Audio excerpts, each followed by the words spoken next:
everybody. It's Allison Williams here, your law firm mentor. Law Firm Mentor is a business coaching service for solo and small law firm attorneys. We help you grow your revenues, crush chaos in business, and make more money. Hi, everyone. It's Allison Williams here, your law firm mentor. And on this week's episode of the Crushing Chaos with Law Firm Mentor podcast, we're going to be talking about who are your clients. Now, I know that I have introduced you on many occasions to the ideal client avatar. And if you want to get some detailed step-by-step help with creating your own ideal client avatar, if you have not gone through that exercise, you can get a copy of that at lawfirmmentor.net/avatar. And you can always text us to get a copy of it as well. Anytime that you want to get any of the resources that we create on the show here, you can text us to 908-292-3524 to get a copy of the avatar, ideal client avatar worksheet.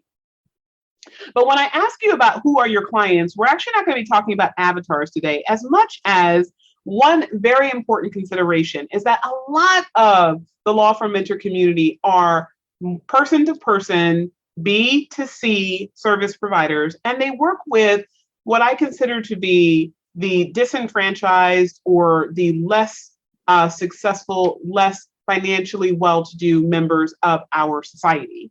And so I've gotten a lot of questions recently about how do I serve that population and take care of myself, take care of my family, create financial wealth. It's almost like the idea of helping people who are poor is so foreign to the legal profession that people who want to do that work also assume that what comes along with the legal profession is affluence, abundance, financial success. It's not true, but that's what the perception is.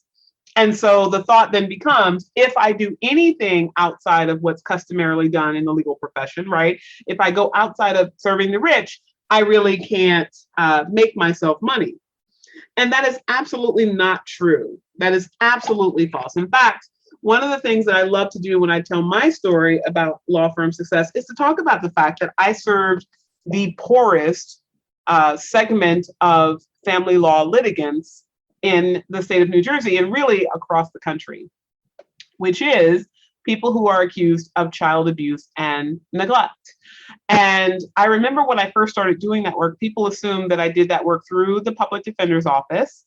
In our state and in many states, if you represent indigent clients through the public defender's office, you get some type of designated status where essentially you're an independent contractor for that agency, and you'll be paid some low hourly rate, typically at the end of a case. So you work for months, if not years, without being paid. And then when you are paid, you're paid a very small percentage of what you would normally charge on the open market.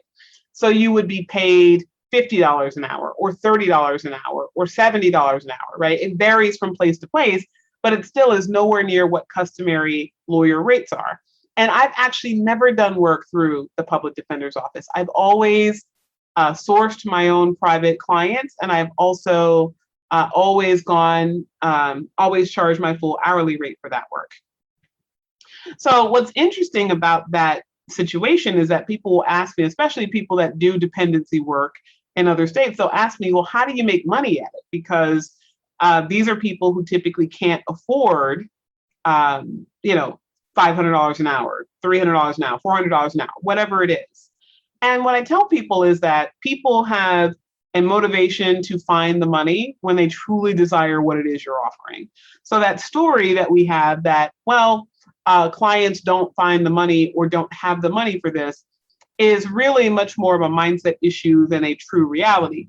But even when you're talking about people on Section 8 housing or people who are welfare recipients or people who are unable to afford their own place and are living with a parent or relative and they're not working or they're disabled, these people, even though they have economic constraints, they can be sold to. And I had to learn and become very good at selling in order to sell to them. It is much harder to sell to someone who, on the face of it, can't afford to write you a check for what you're asking for than it is to sell to someone who may have resistance around spending their money, but they actually have the money to spend. But even aside from that, like once we get past the can the person afford this or not, right? And this is not a conversation today about sales, right?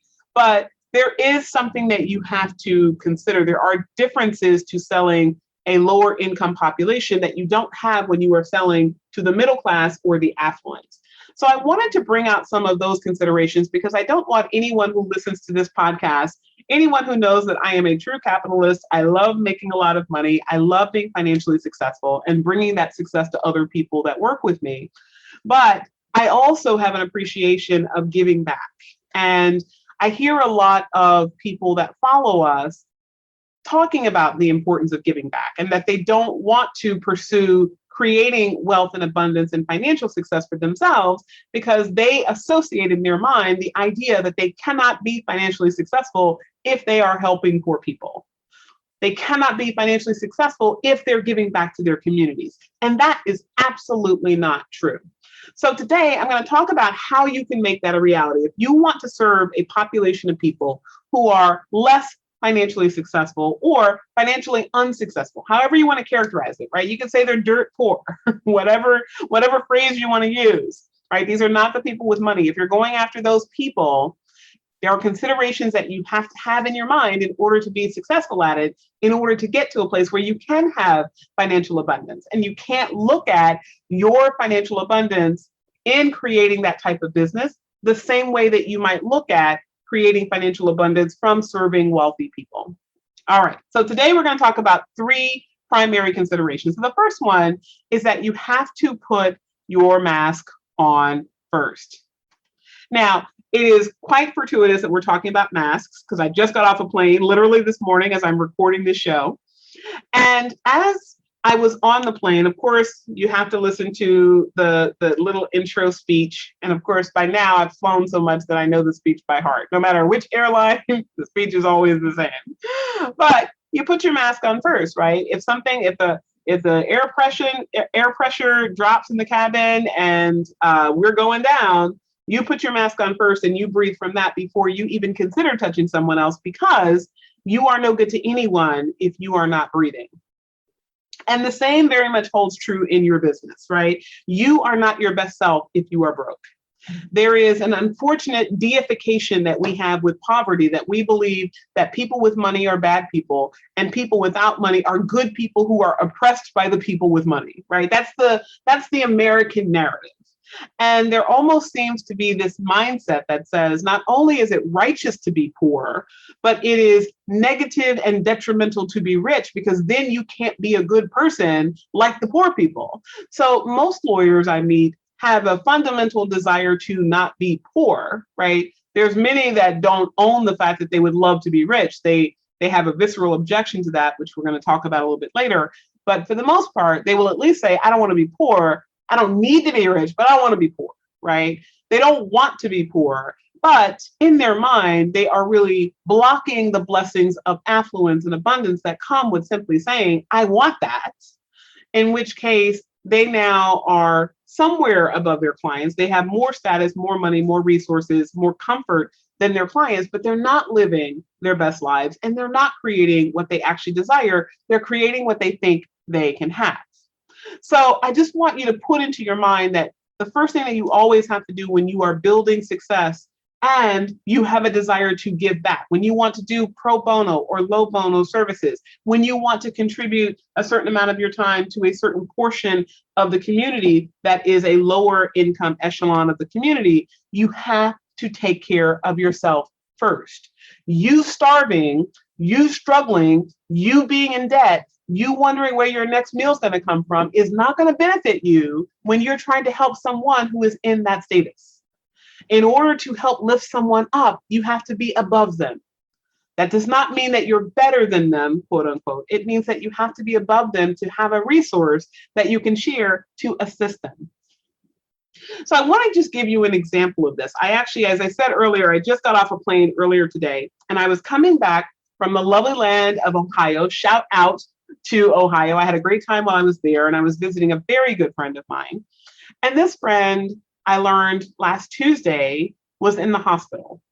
And we used this messaging app called Marco Polo, and she recorded a video of herself in the hospital bed, telling me and our another very good friend of ours that she was diagnosed with a medical condition and she was very scared and she was likely headed toward emergency surgery. So, of course, we got a hold of her. We found out what the nature of the problem was. And from Tuesday, it got progressively worse. I actually found out about this on Wednesday. She went to the hospital on Tuesday. I found out Wednesday. It got progressively worse on Thursday. And Thursday, my other friend and I decided that we were going to drop everything and on Saturday go see her. So we, of course, wanted to give her a heads up. You know, you don't want to just like show up and perhaps stop someone's heart by the surprise of, hey, they're my friends and you're here, right? And then, of course, there's COVID protocols in hospitals. So we didn't even know if we'd be able to see her. But we told her we were coming. And then ultimately, we ended up going up to see her. And so I remember I had the pleasure of meeting her parents and her mother and she and I played, word games, if you will, like a Scrabble-like word game. They introduced me to a whole bunch of new word games and whipped my ass at it, I will acknowledge. As hard as that was for my ego, I lost repeatedly, but I had fun, right? So I had fun with my friend and her mom, just in the middle of our conversation, just turned to me and said, you live a blessed life. And I thought, yeah, that's easy for you to say because you're winning, right? I'm thinking she's going to say something about the game. And she says, no. I mean, like, you really live a blessed life. I mean, not too many people I know can just drop life, hop on a plane, rent a car and stay in a nice hotel and plan to eat out for, a full weekend and just go, right? And I know a lot of people that are in that situation, but in addition to that being a financial benefit, blessing, if you will, there's also the fact that I don't have the same traditional constraint that a lot of people have. So I don't have to ask my spouse's permission, even though many people would say they don't ask permission, they just kind of talk it over with their spouse. But whether it's asking permission or notifying them or involving them, there's somebody else that has either veto power or at least the ability to say, hey, here's what I would rather be doing. I'd rather you be here or what have you. I didn't have that pressure.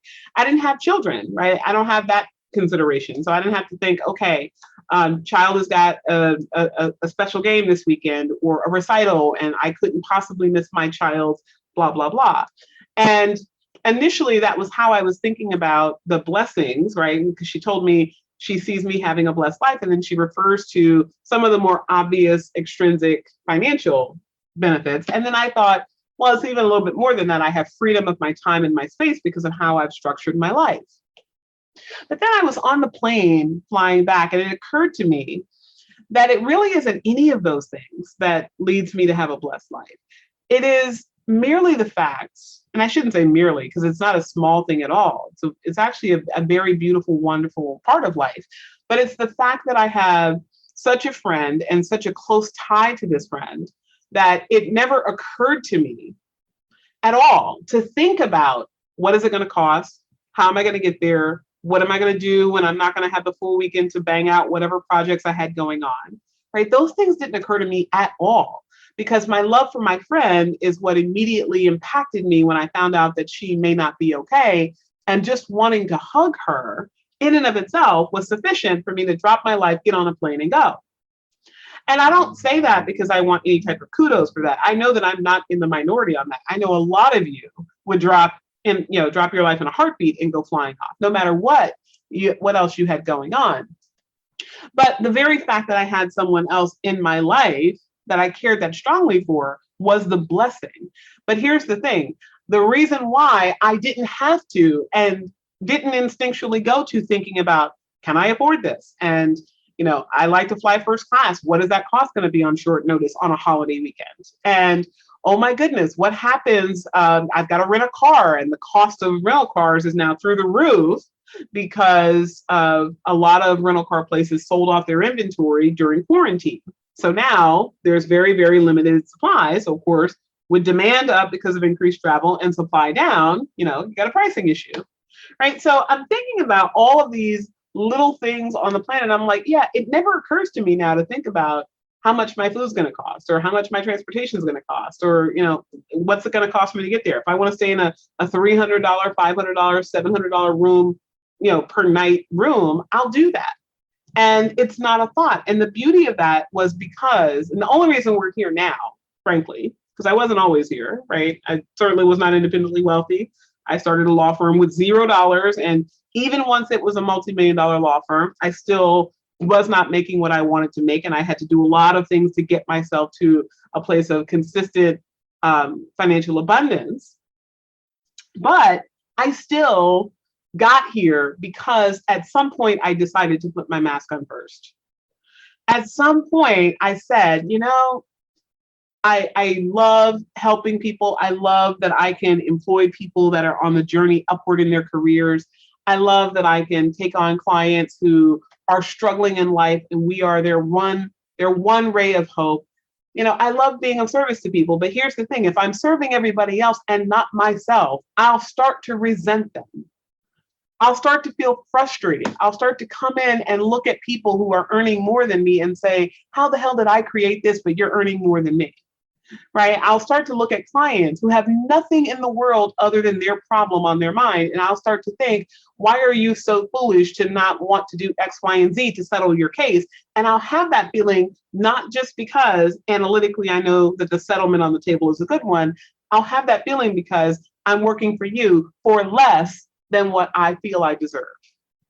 Right? So a lot of things that we do that are in service to other people ultimately end up harming those other people, as we are harming ourselves in the process of giving to others.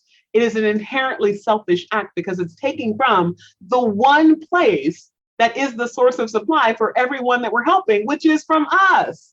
So very much, I'm a big proponent of put your mask on first. And I tell people that anytime you're thinking about creating a structure in your business. And if you're going to have a structure of helping people who have less, you cannot do that to your own detriment. You can't be your own sacrificial lamb. That is not healthy for you. That is not healthy for your clients. Okay. Idea number 2, concept that we really have to wrap our minds around if we're going to serve a lower echelon of economic clients. The obligation to give to others, whether it's give to the poor, give to your community, give back to family, the obligation to give to others, if it is a condition of your receiving, is emotional manipulation. I'll say that again. The obligation to give to others as a condition of your receiving is emotional manipulation. So this premise actually comes from a recent conversation that I had with a lawyer. And the lawyer was explaining to me that she's a heartfelt individual, big, big, big heart, wants to give back to her community, wants to give back to her faith community of origin, wants to save the world, right? Whole host of reasons why that savior complex developed, but ultimately this person explained to me that she wants to be able to give back, and she also wants some for herself. And she kind of made herself the footnote in her story. Whole lot of people do that, so this person is not alone. But I remember in talking to her, just asking her where this concept of wanting to give back came from. And at some point, obligation came out of her, right? I feel obligated to give back. Obligated, required, expected, demanding. It is my responsibility to take care of and give to other people. And when I asked her, well, what would be the consequence if you did not give back to other people? Number of iterations came out. Things like, I'm a bad person, or I'm not deserving.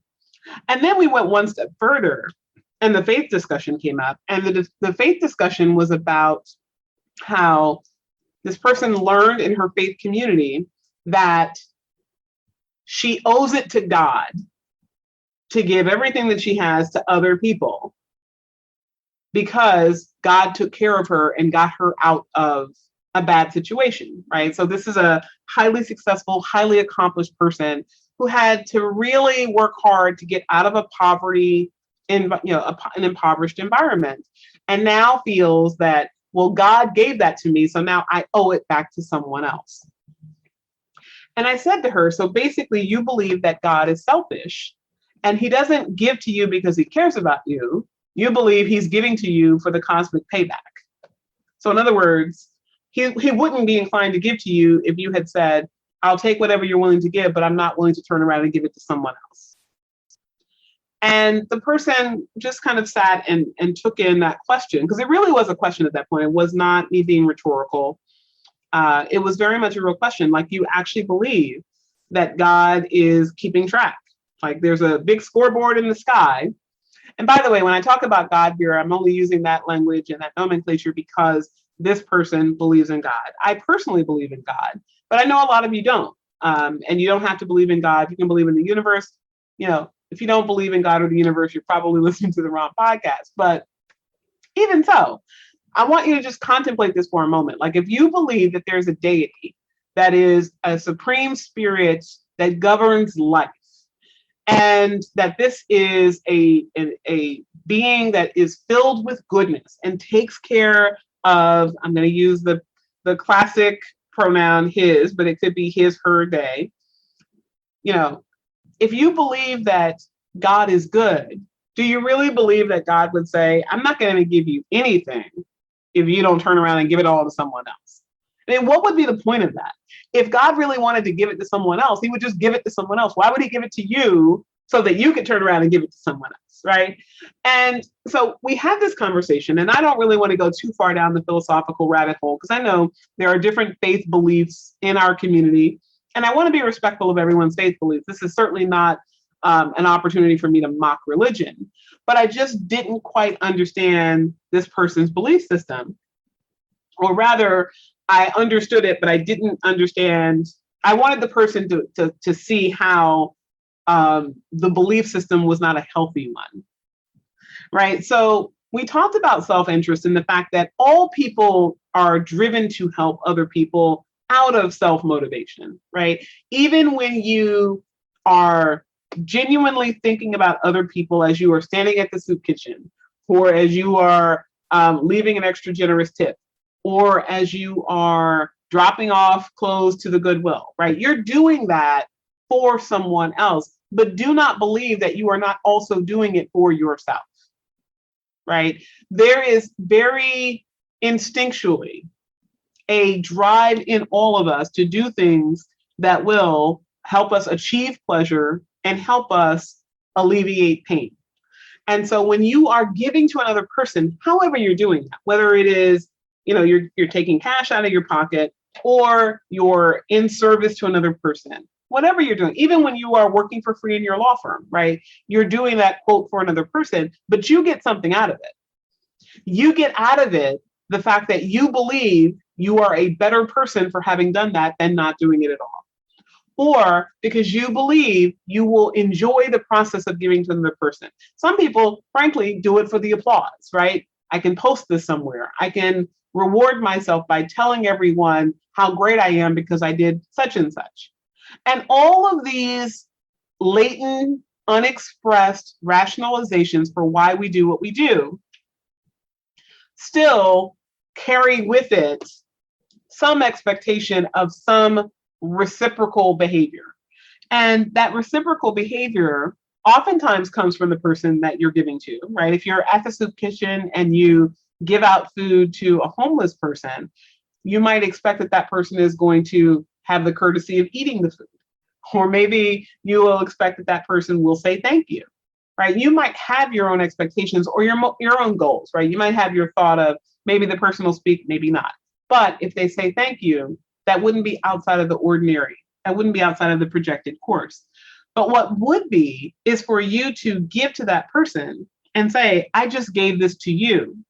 Now, let's say that the meal that I gave you in the homeless shelter gave you the strength and stamina to go out and panhandle for work. And by some miracle, you go out and secure employment, you get yourself a job. Eventually, you save up to get yourself an apartment. Now, I want you to feel obligated to turn around and give everything that you create to someone else, or more of what you create than not to someone else. What type of bribery is that? that as soon as a person receives something for themselves that they did not have, that they are expected to give to another person. And if you really think about where that belief comes from, it really is the idea that there's value in other people. So I'm going to give what I have to other people because I want to help other people. Here's a question. What about you? Right? You're the source through which that person is going to be benefited. And you really believe that you should not receive for yourself. And here's the thing, there is a universal law of reciprocity, right? We know that people are triggered to give when they receive, right? So I'm sure many of you are familiar with the Hare Krishnas, right? This is the Hindu sect that used to go around and they would raise money by asking people to donate to help their religious order. And what's interesting is that the Hare Krishnas quickly learned that when they would just come up to people and say, hey, can you give me some cash to help my religious goal? They were turned away. People would be rude to them. People would close doors in their face. People were really not having it. But at some point, they picked up on this idea, this universal law of reciprocity, and they said, hey, let me give you a rose first, right? So whatever the cost of those roses were, they would give you a rose and say something sweet to you on behalf of their religious order, and then ask if you would be inclined to donate. And I want to say, I don't remember what the exact stat was, but it was pretty overwhelming. Like it went from, maybe like 10% of people to 70% of people, when they got that rose first, would be inclined to contribute. So I just want you to think about that, right? There is a universal law of reciprocity. There is a quid pro quo that you can trigger in people, but that doesn't mean that it is inherently righteous that you trigger in people that universal law of reciprocity. There's also something to be said for the idea that giving prompts receiving. But I think the real challenge for us is to understand that giving is a universal premise and receiving is a universal premise, but you don't necessarily receive from the source to whom you give. So in other words, you could go out and drop a quarter in a cup of a homeless person. Do you really expect that that person's going to turn around and give you the quarter back? Because if that was the case, it would be stupid for you to ever give, because all you would need to do, if you're going to just get back what you've given, you would just keep what you have for yourself. Or if you're thinking that you're going to receive incomparable value, then every time I need something of high value, I would have to give something of high value. But when we talk about sales training, one of the things I always share with you guys is the idea that reciprocal give and take, that quid pro quo, that exchange of value. It's always that the person who is giving something that he or she can part with in exchange for something that they desire instead, right? I'm going to receive from you legal services to keep me out of jail, and I'm going to give to you $10,000 because I value my freedom more than I value my money, right? And that's in a situation where you are with another person engaged in what is clearly designed to be a moment-to-moment transactional exchange of value. And we have that understanding going in. That's very different, in my view, than having a belief system that says that people in positions of authority give to you, but only because you are then obligated to give to someone else, right? And to some degree, you may say, well, maybe the belief is not that I have to give everything to someone else, but I do have to give something, right? Because of that universal law of giving. And if your beliefs align with the idea that we're going to give in exchange for feeling good about ourselves, in exchange for feeling that we're living out our purpose, in exchange for doing what our religion calls upon us to do, that's one thing. But to now hold that over the person to whom you've given, to say, it is now your expectation, obligation for you to be a good person, for you to turn around and give what you have to another person, is simply not fair. And what it really does is it takes the person's giving, whoever gave in the first instance, and it really bastardizes it and turns it into something dirty, because really it's then a blackmail, right? I give you this in exchange for that, right? And I want you to think about relationships where that is the way that you work, right? How would you feel if you came home and your spouse had cooked dinner and you ate dinner And then as soon as dinner is over, your spouse says to you, well, since I cooked dinner, you owe me sex tonight. Now, that might very well be how your relationship works, right? Far be it from me to judge your relationship. But I would surmise that most people would say, well, that's pretty shitty, right? I should want to give that to you because I want to give it to you, not because I owe it to you, right? I'm not a piece of property that you can just command because you gave to me, I give to you, and now we're in some type of dual exchange, right? Or even with employer employee, right? How would you feel if you walked in as the boss, or how do you think your employees would feel if you walked in as the boss and said, all right, Stacy, well, I paid your salary this week, so therefore you have to go pick up my laundry. Now, you might say, well, in an employer situation, you get to define what the terms are that the person's going to do. Their job description could include that. But that's not exactly what we're talking about here, is it? Right? Because there is no job description that I'm aware of that says that if you receive benefits, economic generosity, kindness from people when you are poor, that you have an obligation to go back and turn over all of your riches to the poor so that you can put them in the position that you are now in by virtue of someone having given to you, right? Now, there is this idea of continuing to pay it forward, right? Continuing to contribute. But that's very different than guilting someone, shaming someone, and saying, I gave to you and therefore you must give to me, right? Because really, when a person says, I have to give back to my community, they're doing that on behalf of someone. They're doing that because of the voice in their head that's saying, this is the good thing that I have to do, right? I'm required, I'm obligated to do this. And my obligation comes from church, or comes from mom and dad, or comes from grandma, or whomever it is, right? So it is that person who put that seed in your mind that you are serving when you are giving to that other person. And you're not doing it with a clean heart. And so I just want you to think about that, because that form of manipulation that keeps people in the bondage of staying poor in service to the people who gave to them in the first place is not going to help you to be of the greatest service to the most people, right? I can do a heck of a lot more people now that I can write a 10 or 15 or $25,000 check without feeling it than I could when I was, one step above food stamps and trying to take what little I had and give it to the person who is right at food stamps, right? That is not beneficial, that I am now going to starve myself and give myself less of a supply than it would have been had I said, let me get to where I need to go. And then I will build in the process of giving to others. And I will do that out of a clean heart, not out of a sense of obligation.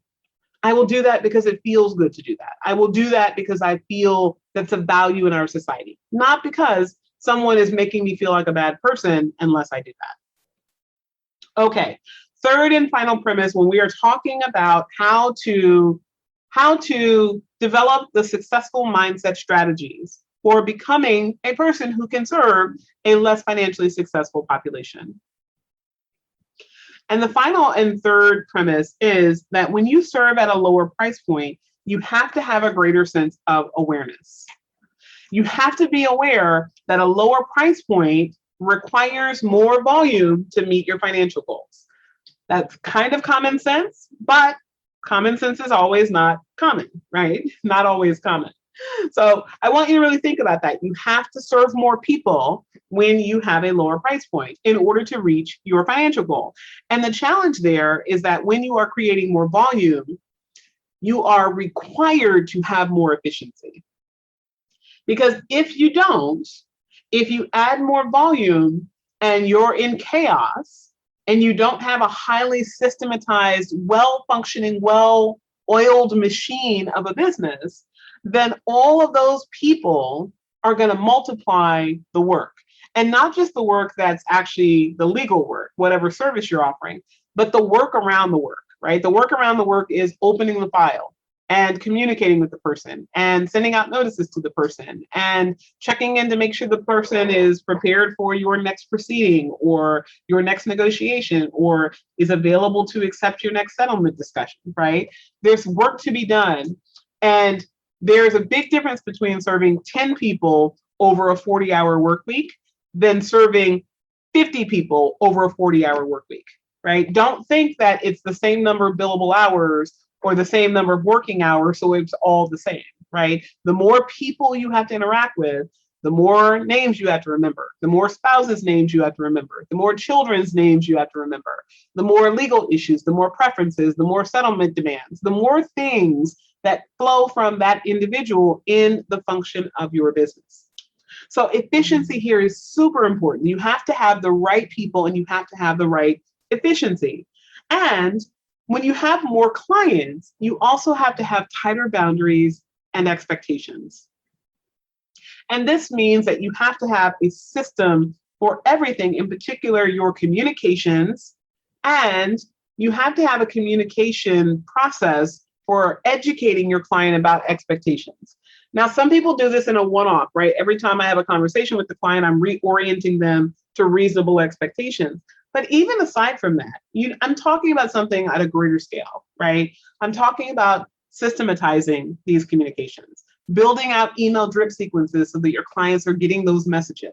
If your clients are not on email, building out newsletters so that your clients can read these systems, giving them something that they can hold on to, hold firm to, and refer back to, so that they don't run you over with the sheer volume of people that you have to serve as you serve people at a lower price point. And this all derives from the idea of having a system, right? So you guys know here at Law Firm Mentor, I'm a big proponent of systems. I talk systems all day, every day, because I love it. And it's really important. And for those of you that have not already been through, or even some of you that have been through and want to go through it again, we have our Crushing Chaos Masterclass coming up in October. So I'm going to drop the link so you can get information about that. But it's very easy. The link will always be the same. It is lawfirmmentor.net/masterclass. And our masterclass is a free experience where we walk you through the step-by-step process in order to help you learn how to systematize your law business.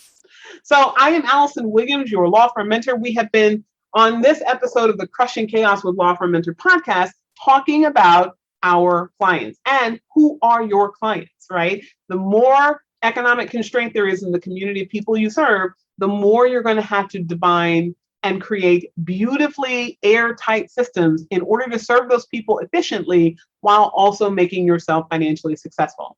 All right, everyone, I'm Allison Williams, your Law Firm Mentor, and I will see you on our next episode.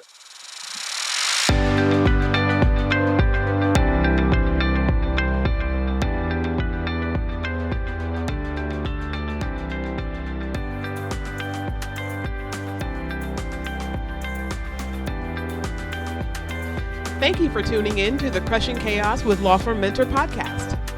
To learn more about today's guest and take advantage of the resources mentioned, check out our show notes. And if you own a solo or small law firm and are looking for guidance, advice, or simply support on your journey to create a law firm that runs without you, join us in the Law Firm Mentor Movement free Facebook group.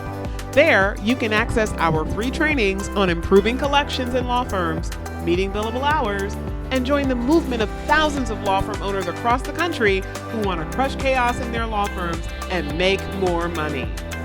I'm Allison Williams, your Law Firm Mentor. Have a great day.